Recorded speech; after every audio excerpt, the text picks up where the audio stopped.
एक हादसे में बोट के डूब जाने के बाद बेहोश जेन बहकर एक अनजान द्वीप के किनारे आ लगती है।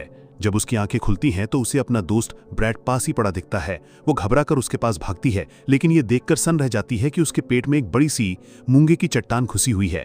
वो मदद के लिए चिल्लाती है, लेकिन कोई जवाब नहीं आता।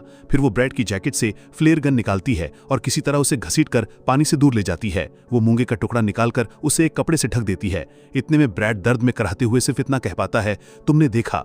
जीन को लगता है उसे पानी चाहिए, इसलिए वो जंगल की तरफ भागती है और एक नारियल ढूंढकर उसे पत्थर से फोड़ती है। लेकिन जब वो लौटती है तब तक बहुत देर हो चुकी होती है। ब्रैड की मौत हो चुकी होती है। इसके बाद जेन पूरे द्वीप को एक्सप्लोर करती है। समुद्र के किनारे चलने पर उसे लगता है जैसे वो गोल गोल घूम रही हो। वो फिर से वहीं लौट आती है जहां से शुरू किया था। फिर वो जंगल में जाती है और वहां उसे कुछ पुराना सामान मिलता है जो काफी समय से वहीं पड़ा हुआ लगता है। फिर वो एक बैग में दवाइयां ढूंढती है। कूलर में बंद सॉफ्ट ड्रिंक्स की बोतलें मिलती हैं और पत्तों के नीचे से एक छोटा मेटल बॉक्स, माचिस की डिब्बी, सेल क्लॉथ और बच्चों के कुछ खिलौने मिलते हैं। अचानक उसे एक अजीब सी आवाज सुनाई देती है। वो आवाज की दिशा में जाती है। आवाज एक खोखले पेड़ से आ रही होती है। अंदर झांकते ही एक पक्षी उड़ जाता है और वो डर जाती है। इसके बाद वो कुछ बड़े पत्तों से ब्रैड के शरीर को ढक देती है। सूरज ढलने लगता है तो वो रात बिताने के लिए कोई सुरक्षित जगह ढूंढती है। बारिश शुरू होने से ठीक पहले वो खुद को सेल क्लॉथ से ढकती है और कुछ बर्तन बाहर रख देती है ताकि बारिश का पानी इकट्ठा हो सके। अगले सुबह वो देखती है कि किनारे पर बहुत सारी मरी हुई मछलियां पड़ी हैं। वो उन्हें एक बैग में भरने लगती है। इसी दौरान उसे एक मरा हुआ शार्क दिखता है जिसके शरीर पर गहरे घाव हैं। जेन पत्थरों से मछलियों के सिर काटती है और उन्हें कूलर में रख देती है ताकि बाद में खा सके। एक और बैग में उसे एक नोटबुक मिलती है, लेकिन पानी की वजह से उसमें लिखा सब मिट चुका होता है। पन्नों के बीच एक कपल की फोटो देखकर उसे और अकेलापन महसूस होता है। जब वो अगली बार द्वीप में और अंदर जाती है तो उसे पत्थरों के कुछ ढेर और टेढ़ी मेढ़ी लकड़ियां दिखती हैं। वो समझ जाती है कि ये कब्रें हैं। ये देखकर वो खुद रेत में एक गड्ढा खोदती है और ब्रैड के सड़ते शरीर को उसमें डालकर पत्तों और रेत से ढक देती है। ऊपर एक लकड़ी लगा देती है जिस पर उसका नाम लिखा होता है। रात को वो उसी सेल क्लॉथ को टांग देती है जिसमें वही चीरे होते हैं जैसे शार्क के शरीर पर थे, और माचिस से आग जलाकर मछली पकाती है। सुबह उठकर जब वो कब्र के पास जाती है तो डर जाती है। कब्र गायब है और वहां बस खून ही खून फैला हुआ है। अब उसे एहसास होता है कि इस द्वीप पर कोई खतरा है। वो एक लकड़ी को पत्थर से नुकीला बनाकर भाला बनाती है और एक मोटा लकड़ी का टुकड़ा पास रख लेती है ताकि रात को बैठकर निगरानी कर सके। रात को उसकी नींद एक अजीब सी आवाज से टूटती है, लेकिन जब वो जंगल में देखती है तो कुछ नजर नहीं आता। उसे लगता है कि ये आग की आवाज रही होगी। अगली सुबह वो देखती है कि कुछ सामान समंदर में तैर रहा है। वो पानी में उतरती है और उन्हें वापस लाने लगती है। लौटने से पहले वो थोड़ा और अंदर जाकर देखती है, तभी उसे समुद्र की गहराई में एक रहस्यमय गड्ढा दिखाई देता है।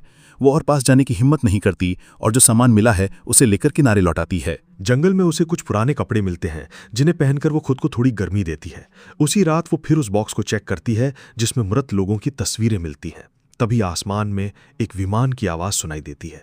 वो तुरंत किनारे की तरफ भागती है और फ्लेयर गन चला देती है, लेकिन अफसोस विमान उसे नहीं देख पाता। जैसे ही फ्लेयर समुद्र में गिरती है उसकी रोशनी में एक अजीब लंबा सा राक्षसी साया दिखता है। डर से कांपती हुई वो अपने भाले के पास दौड़ती है और जंगल में छुप जाती है। कुछ ही देर बाद वो जीव द्वीप पर आता है और झाड़ियों में तलाश करता है, लेकिन उसे जेन नजर नहीं आती और वो चला जाता है। अगली सुबह जब वो लौटती है तो देखती है कि उसका पूरा कैंप तहस नहस कर दिया गया है। वो जमीन से तस्वीरें उठाती है तो उनमें बैकग्राउंड में उसी जीव की आंखें नजर आती हैं। डर के मारे वो भाग निकलने का फैसला करती है। ब्रैड और अपनी लाइफ जैकेट को एक सूटकेस में भरती है और उसे समुद्र की तरफ ले जाती है ताकि उसे नाव की तरह इस्तेमाल कर सके, लेकिन सूटकेस उसका वजन सह नहीं पाता और वो गुस्से में उसे वापस रेत पर फेंक देती है। सूरज डूबने से पहले वो एक खोखले पेड़ के अंदर जाकर सोने का इंतजाम करती है। आधी रात को उसे फिर से वही आवाज सुनाई देती है। वो जीव फिर से लौट आया है। इस बार वो उसकी लकड़ी को घसीटता है और उस पर वार करता है। जेन सांस रोककर छुपी रहती है और खुद को चोट से बचाने की कोशिश करती है। काफी देर बाद जब उसे कुछ नहीं मिलता तो वो चला जाता है। कई दिन बीतते हैं। दिन में वो मछली पकड़कर पेट भरती है और रात में किसी गड्ढे या खोखली जगह में छिपकर जान बचाती है। अभ्यास करते करते वो आखिरकार एक छोटा शार्क मारने में कामयाब हो जाती है और उसे पेड़ पर लटका देती है। सोने से पहले उसे आवाज आती है, वही जीव आकर शार्क को उठा ले गया। कुछ समय बाद समंदर एक और लाश किनारे पर ला देता है। जेन चेक करती है तो देखती है कि उसका चेहरा बुरी तरह फटा हुआ है और पैर गायब हैं। वो उसे भी पेड़ पर लटका देती है और खुद गड्ढे में छिप जाती है, लेकिन इस बार वो जागती रहती है और देखती है कि वो जीव आता है, लाश को नीचे उतारता है और खाने लगता है। उसी वक्त एक और विमान की आवाज़ आती है और जेन की सांसें तेज हो जाती हैं, लेकिन वो बाहर नहीं निकल पाती क्योंकि वो जीव ठीक उसके पास मंडरा रहा होता है।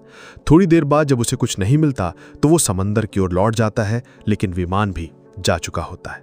अगले दिन वो सेल क्लॉथ, कुछ घंटियां और रस्सी की मदद से एक झूला बनाती है और उसे ऊंचे पेड़ पर टांग देती है ताकि ऊपर से पूरा इलाका देख सके और राक्षस की पहुंच से दूर रह सके।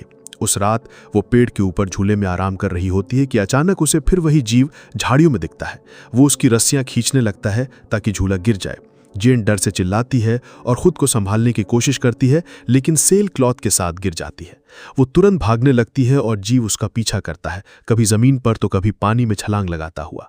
तेज दौड़ते दौड़ते वो एक जगह उसके सामने आ जाता है। डर से कांपती हुई वो भाले से उस पर वार करती है, लेकिन वो उसे उठाकर रेत पर पटक देता है। फिर एक और वार करता है और वो पानी में गिर जाती है। तभी तेज गड़गड़ाहट होती है। बिजली की चमक से डरकर वो जीव वहां से भाग जाता है। जेन किसी तरह खुद को संभालती है और एक पेड़ पर चढ़कर बारिश में ही बैठकर रात बिताती है, भले ही वो जगह बेहद असुविधाजनक हो। जीन जब अपने पैर की तरफ देखती है तो वहां एक गहरा घाव होता है। कपड़े बदलते और घाव धोते समय उसकी नजर पानी में तैरती हुई एक लाइफ राफ्ट पर पड़ती है। वो तुरंत पानी में कूदकर उसकी ओर तैरती है। राफ्ट में 2 लोग होते हैं, उसका बॉयफ्रेंड लूकस और ब्रैड की गर्लफ्रेंड मिया। वो दोनों को किनारे तक लाती है। मिलते ही दोनों एक दूसरे से लिपटकर गले लगते हैं। जिन उन्हें मछली और बची हुई सॉफ्ट ड्रिंक्स देती है और धीरे धीरे उस राक्षस के बारे में बताने की कोशिश करती है। वो कहती है कि उन्हें इसी राफ्ट से इस द्वीप से निकल जाना चाहिए। साथ ही ब्रैड की मौत और उस तस्वीर की बात भी दिखाकर समझाने की कोशिश करती है, लेकिन लूकस और मिया उसकी बातों पर यकीन नहीं करते। उन्हें लगता है कि जेन बहुत लंबे समय से अकेली है और उसका दिमाग परेशान हो गया है। वे राफ्ट पर लौटने से भी इंकार कर देते हैं क्योंकि इस अलग थलग द्वीप ने पहले ही उन्हें लगभग पागल कर दिया था। इसके बाद जेन कहती है कि वो और खाना ले आएगी और लूकस से चाकू मांगती है।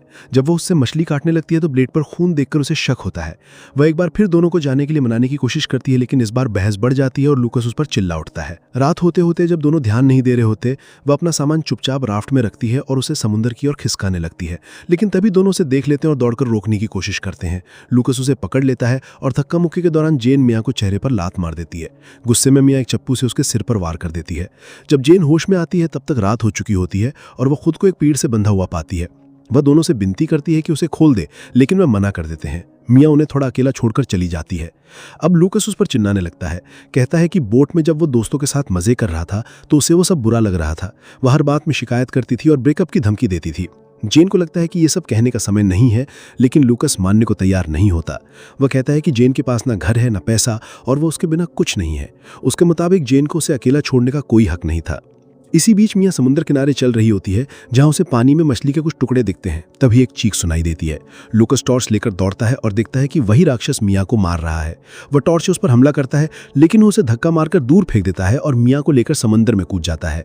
जेन किसी तरह खुद को रस्सियों से आजाद करती है, लेकिन तब तक बहुत देर हो चुकी होती है। अब समंदर में सिर्फ खून तैर रहा होता है। अगली सुबह लूकस अंततः मान जाता है कि उन्हें राफ्ट से निकल जाना चाहिए।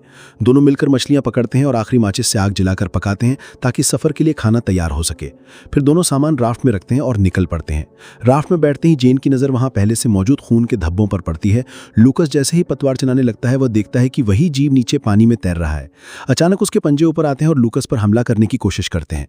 वह डरकर राफ्ट के अंदर छिप जाता है, लेकिन वह राक्षस पीछा नहीं छोड़ता। वह राफ्ट के नीचे खरोच मारता है और आखिरकार एक जोरदार वार से राफ्ट के तले में एक छेद कर देता है, जिससे उसका सिर अंदर घुस जाता है। जीन तुरंत उसे लात मारती है और लूकस फ्लेयर गन से हमला करता है। पहली बार निशाना चूक जाता है, लेकिन दूसरी फ्लेयर सीधा उसके मुंह में जा लगती है।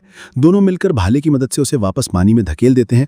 एक पल के लिए लगता है कि सब ठीक हो गया है, लेकिन तभी वो फिर से राफ्ट के नीचे से पंजा डालकर जेन को खींच ले जाता है, उसे अपने अंधेरे गड्ढे की तरफ ले जाने के इरादे से। वह हाथ पैर मारती है, खुद को छुड़ाने की कोशिश करती है। जेन को याद आता है कि लूकस का एक छोटा खंजर उसके पास था। वो उसी से उस राक्षस पर वार करती है। जैसे ही वार होता है, वो चीखते हुए उसे छोड़ देता है और पानी में दूर भाग जाता है।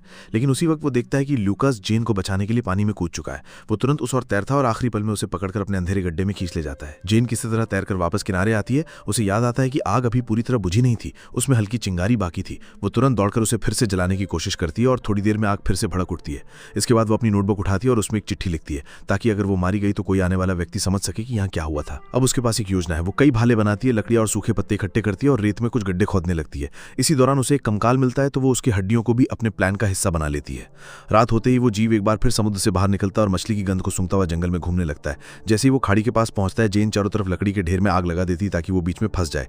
फिर अचानक वो भाले से हमला करती है और छिपने के लिए एक पेड़ के पीछे दौड़ जाती है। राक्षस उसे ढूंढता और जैसे उसकी पीठ मुड़ती है जेन हड्डी से हमला करती है, लेकिन वो तुरंत पलटकर उसे नीचे गिरा देता है। जेन हार नहीं मानती, वो एक और बार वार करती है, लेकिन इस बार वो इतनी जोर से मारता है कि वो उड़कर दूर जा गिरती है। जिन देखती है कि वो जीव अब खून से लथपथ है और दर्द में, वो ये मौका नहीं गवाती। हर बार जब वो गिरती है वो फिर उठती है और उस पर हड्डियों से वार करती रहती है, भले ही खुद भी चोट खा रही हो। जब वो राक्षस उसे जमीन पर दबोचता है तो जेन उसकी बाह में भाला घुसेड़कर खुद को छुड़ा लेती है। फिर वो उसकी टांग पकड़कर उसे ऊपर उठाने की कोशिश करता है, लेकिन जेन पहले से जख्मी हिस्से पर बार बार वार करती है। आखिरी बार वो उसे पंजे से मारता है, लेकिन अब उसमें ताकत नहीं बची होती। जेन ये मौका देखकर वापस समुद्र किनारे भागती है और वहां से और भाले ले आती है। राक्षस फिर उसका पीछा करता है, लेकिन जोर से दहाड़ने के बाद वो वहीं से रेत पर गिर पड़ता है। वो अभी सांस ले रहा होता है, लेकिन जेन बिना रुके उस पर भाला मारती है जब तक कि वो हमेशा के लिए शांत ना हो जाए। इसके बाद वो उसके शरीर की सख्त खोलनुमा त्वचा से उसका सिर काट लेती है ताकि सबूत रहे कि क्या हुआ था। सिर को लेकर वो राफ्ट की ओर बढ़ती है और पीछे जंगल जलता रह जाता है।